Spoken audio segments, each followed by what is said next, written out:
What is going on today, guys? Got a few things planned today. Finally gonna start making the silvia look a little bit better.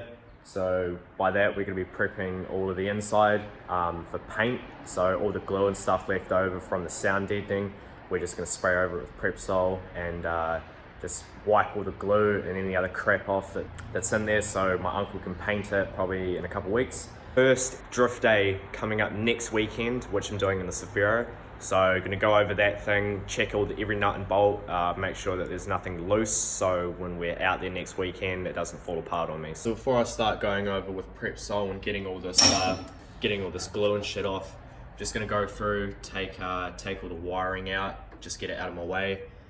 We're gonna leave the handbrake where it is, because all the handbrake lines are sort of riveted down. So we're just gonna mask that up when it comes time to paint, but yeah, all the wiring and stuff I'm gonna get rid of right now. Working alone at the moment, so having to go in and out of the engine bay and no bonnet stays. Just got a broom holding up the bonnet here. Check. Going through, taking all the wiring shit off. Not taking the handbrake cable off, as I said, just gonna mask up when we go to paint it, but just gone through, vacuumed up all little dust and dirt and whatever other crap. Because yeah, after the couple of burnouts that we've done in here, this thing's filled up with tire dust, especially Sam's RB30 det. That thing seen dust everywhere in here, so cleaning all that out, but yeah, now we're just gonna go through with Prepsol, clean it all up, and yeah, then I'll jump onto the cefiro. So yeah, between the tar and the sound deadening and the Prepsol itself, it's just gonna destroy all the natural oils and stuff that are in your hands, so yeah, it's best to be protective. We've also got some mouthpieces as well, so we don't end up breathing the shit in, because yeah, super toxic. So yeah, you can just see the Prepsol eating away at it very quickly, and it just starts running down. So all we're gonna do, spray it around, let it eat away at it, and then go through, and as James is just there, just wiping it up with a rag, and probably gonna take us going over it a few times, but yeah, it should turn out pretty good. So we've just been going through, obviously wiping it all up with a rag, and after just a couple of minutes, it's already turning up really good, taking quite a lot of the glue off already. Still got obviously a lot of thicker spots like sort of here and here to be coming off pretty nicely. So just for some of the more stubborn bits, we just got to scrape here, just go through, spray it, and then just scrape away at it. So we've been going over this thing for about 10 minutes now, and it's come up really good compared to how it was. So the floor is so much cleaner just all around. Obviously we've still got bits like this and all around here, but a large majority of it has been taken off. Alright, so I've just been using this drill with a wire wheel here to go through and take some of the thicker bits of glue off here. As you can see, I've gone through here already, taken a lot off.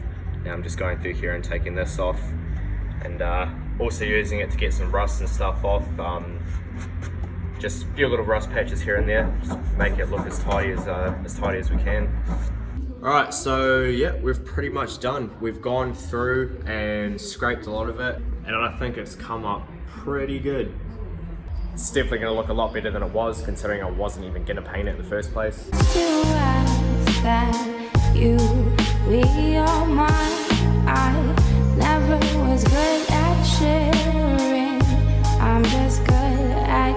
Alright, so we got it jacked up, and we've done the front now. Just went through, made sure that these strut bolts were tight. They are.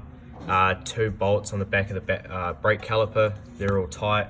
Tie rod, don't have to worry about because it's got a split pin in it, and same with the lower ball joint there. And check to make sure that this front caster arm is all tight, but everything on both sides is all good, so now it's time to move on to the back.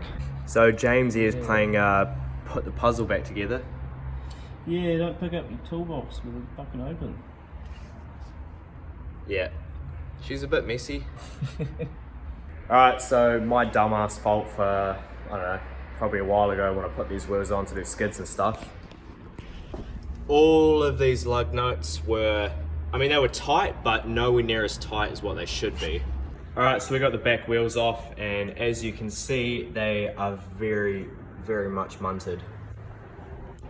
So when these went on the car, they were a bit used, but they still had a fuckload of tread on them. So this is why you go through and make sure that everything's tight on a car that you build, or even just touch anything. It's always good to go through and figure out anything loose, because we came across a couple of loose things on this. So the camber arm on this side was just very slightly loose, I guess. Well, not loose, but still tight, just not as tight as we'd like. Just tweak that just a tiny bit. And then again on this side, same thing, camber arm. We've got a little bit of tire left on this tire, so might as well finish it off.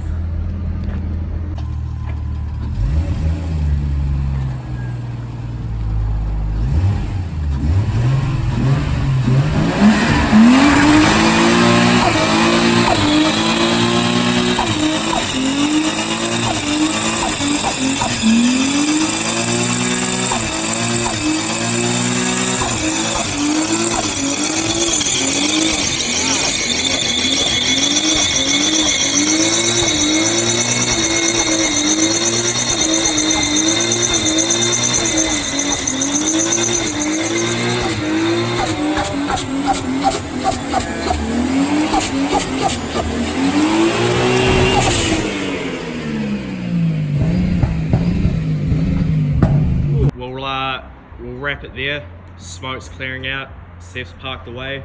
So that'll be it for this video. Cheers for watching, and yeah, catch you guys next week when we take this thing to the track.